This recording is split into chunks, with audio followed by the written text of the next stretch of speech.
या एकांत स्थळी इथं जवळपास स्नेह होता याची चाचपणी करूनच या जलाशयात मी उतरले. हा एकांत स्थळ आहे, पण तू कुठे आम्हाला येताना डोकावून पाहिजेस आणि गुपचूप चोर पावलांनी या झुडपाच्या मागे येऊन बसला.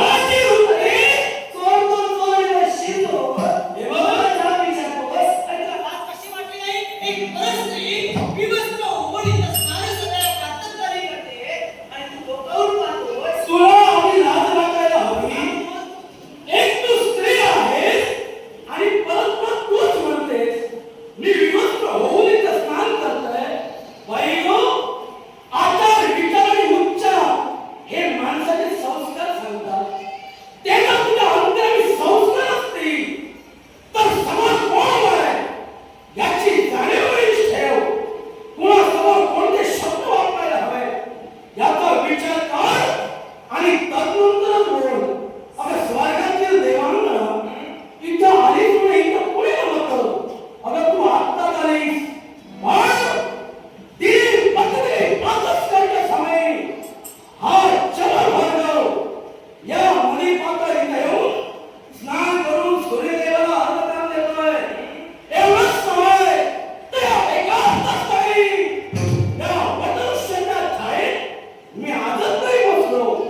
हे तुला माहित होतं? नक्कीच. हे तुला ज्ञान होतं? मग त्याला धर्म तपासून दिला ते माहित नव्हतं. आणि म्हणूनच नाही माहित नव्हतं की काय माहीत होतं आणि आहे. माहित होतं मग तू विरोध का झाली ते सांग. स्वतःच्या मनात झालेली इच्छा पूर्ण करणं हा प्रत्येकाचा धर्म आहे. माझ्या मनात झालेली इच्छा मी भर बाजारात विवस्त्र झाली नाही किंवा इतर पुरुषांसमोर विवस्त्र झाले नाही. स्वमनात झालेली इच्छा पूर्ण करण्यासाठी या एकांत स्थळी येऊन मनातील इच्छा पूर्ण केली. तुम्ही म्हटलात भर बाजारात विवस्त्र. मला सांगा, तुमच्यासारखे चोरून पाळणारे अधर्मी आहेत ना, त्यांची ही योग्यता आहे. तुम्ही या योग्यतेमध्ये लपून स्वतःचा टेंबा माझ्यासमोर मिळवतात आणि म्हणताय महर्षी चौरवारो, ओ मला तुम्हाला ऋषी म्हणतो म्हणायला सुद्धा लाज वाटते. जिथे महंत घडून गेले ते कुठं आणि तुमच्यासारखं अधर्मी पातकी स्त्री लंपट कुठं? बापरे स्त्री लंपट नाही. स्त्री लंपट मी कसा? तू म्हणतेस तू इथं आलीस मी तुला पाहिलं. अगं वास्तविक तुला काय होतं? मी जेव्हा समाधीस्थ होतो त्या समाधीस्थ अवस्थेतून माझी समाधी पुणे भंग केली. तुम्ही समाधिस्थ होता. पुणे भंग केली. तुम्ही समाधिस्थ होता. तुम्ही भंग केली का सांग? ओ हे सोंग घेऊन इथं बसला आणि मला सांगताय समाधिस्थ. तुला जादू अवस्था देण्यासाठी खेड्या मीच पाणी उडवलं. बाबाला जादू अवस्था द्यायची होती तर निदान विवस्त्र होती, कपडे तरी घालायचे. कपडे घातले असते आणि जागृत अवस्था दिली असती तर काहीतरी तुला मान्य केलं असतं. आता मग तुला कळलं नाही एका पुरुषाला चालत येतं ना, आधी आपलं अंग झाकावं तिथं कसला मोठ्या कळत नाही, आहे. असा म्हणे का माझं स्त्री तत्व तू मला शिकवू नकोस. आतापर्यंत दैवी तत्वातील प्रत्येक स्त्री आदर्शवत घडली गेली. आम्ही सुद्धा आमच्या जीवनात आदर्श घडली आहे. इथं जो प्रयास घडला, तो प्रलय घडला, तो तुझ्यामुळं घडला. आणि म्हणून जे तू सोंग घेऊन बसलास, मी ही पहिली स्त्री नसेल. कदाचित या पूर्वी अशा अनेक स्त्री आल्या असतील आणि त्यांच्या मागवल्या स्त्री लंपटा स्वतःच्या भावना पूर्ण करण्यासाठी काही भावनेला मडी लावून या झुडपात बसतात. त्या झुडपात बसत असताना एका स्त्रीला बापी भावनेला पाहताना ते डोळे फुटले नाही कसे? मी तर पापी असतो, नक्कीच माझे डोळे फुटले असते. मी तर अधार्मी असतो, नक्कीच माझं वाईट घडलं असतं. अगं तुझ्याजवळ मी पापाला कधी पाहिलं नाही. पापाला पाहिलं असतं तर तिथं बसतो. मी तुला दिलं नसतं. तेव्हा तुला माझी योग्यता कळणार नाही. योग्यता? हा. अरे तेवढी योग्यता असावी लागते. इथं जास्त हो. तेवढी योग्यता आणि पात्रता असावी लागते. तू ऋषीवंत स्वतःला समजतोस. अरे या पूर्वी असे ऋषीवंत होऊन गेले ज्यांनी भक्ती तत्व करत असताना अशी जागा शोधली नाही जिथं स्त्रिया स्नान संध्या करण्यासाठी येतात. तू ही जागा शोधली, जाणून बुजून शोधली. अरे सगळे भक्ती कशाला म्हणाली? जी एकनिष्ठ होते त्याला भक्ती म्हणाली. तू जी भक्ती करत होतास, साधना करत होतास, म्हणे सूर्यदेवतेला अर्घदान देत होतास, त्या भगवंताचं नामस्मरण करत होतास. मग तुझ्या भक्तीत माझ्यामुळे खंड पडला. वास्तविक तो खंड पडू नये होता. पण तू अगोदर तुला माहित होतं ही स्त्री तर स्नान संध्या करते, तू चोरून चोरून पाहतोयस आणि मी पाणी उडवण्याचं निमित्त घेऊन मला जाब विचारतोयस. अरे तू भक्ती कसली करत होतास? तू ही वासनेची भक्ती करत होतास, ज्याचा षडरिपूंवर मात करता येत नाही. तो मला म्हणतोय भक्ती तत्व माझ्याजवळ आहे. शरबींच्या गोष्टी मला सांगू, तत्वाच्या गोष्टी मला सांगू नको. सांगणारच. बोलता बोलता तू बरंच काही बोललीस.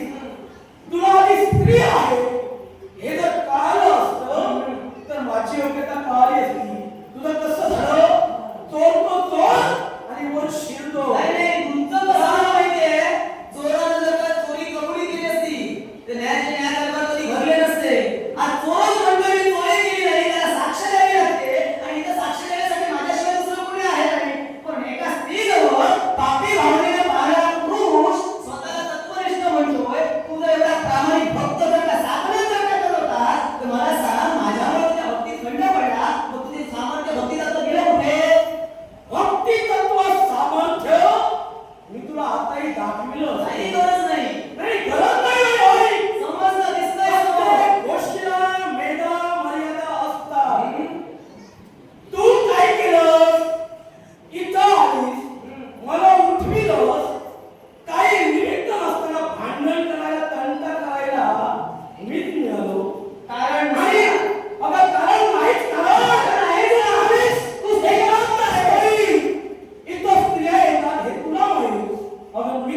सांगतोय मी एक दिवस इथं येत नाही तर मला तब्बल 2 तास झाले इथे येऊन. त्या 2 तासात या ठिकाणी येणारी पहिली स्त्री तू आहेस. शाबास. आणि दुसरी गोष्ट या 2 तासात मी इथं असताना हिंस शापद यांनी तिथं येणं केलं कारण मी थकलो तर समोरच्या टेकडीवर माझी पाय त्यामुळे माझं वास्तव्य आहे आणि एकांत स्थळी मी कधी कोणाला त्रास दिला नाही.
विवाहबद्ध झालात की नाही?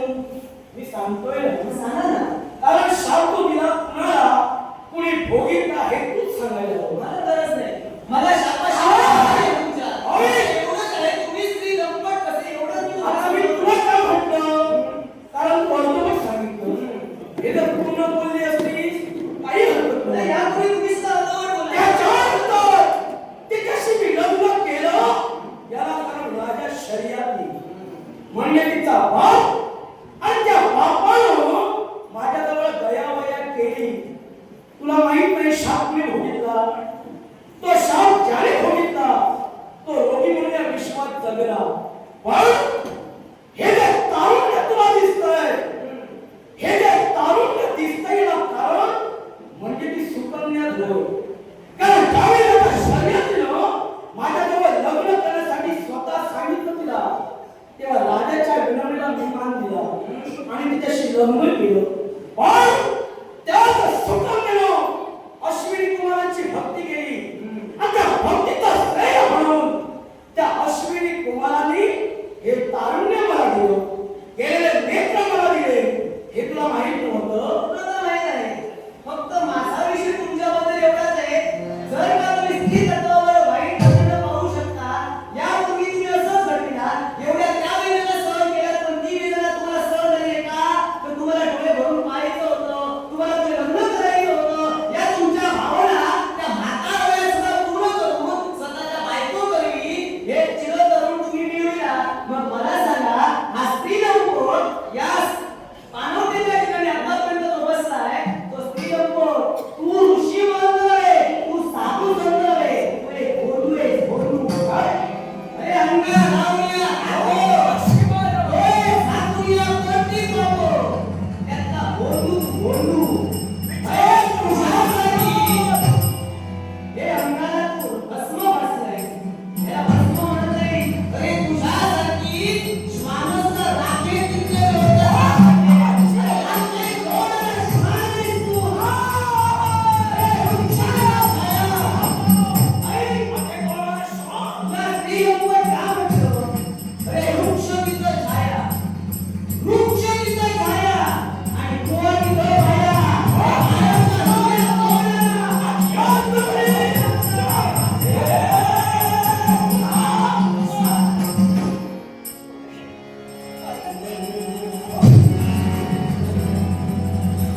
आयुष्याच्या काळात शिकवण्याचा लाभ करणार.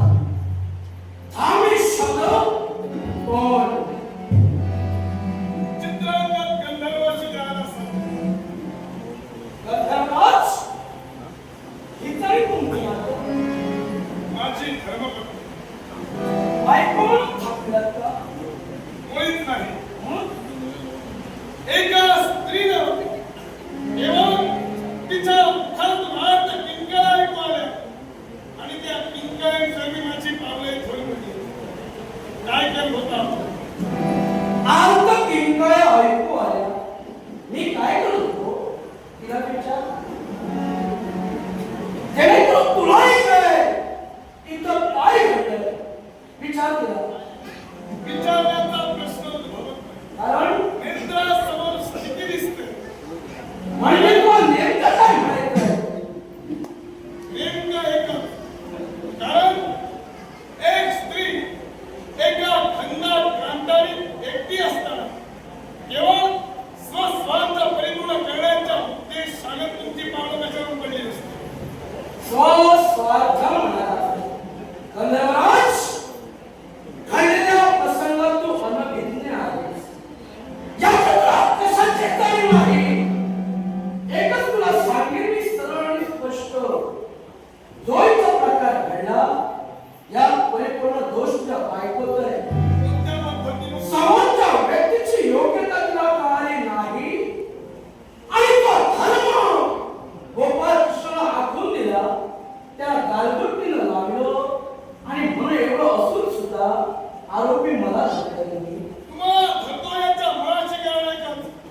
भव्य क्रांतारीत स्वतःचा आनंद लुटण्यासाठी एकांत वासात एकटी स्त्री असताना केवळ तिच्या समोर तुमच्यासारख्या ऋषीवर्यानं हे तुमच्यासारख्या योग्याला शोधतं.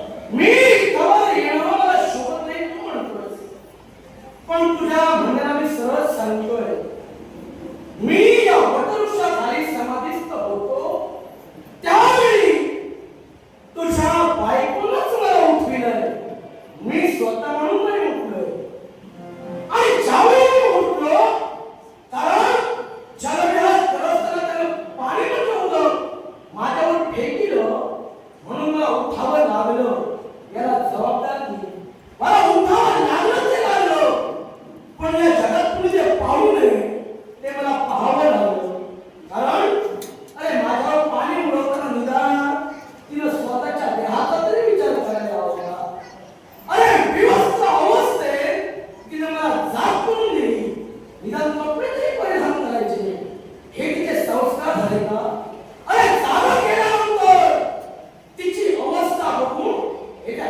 विश्वामित्र ऋषी.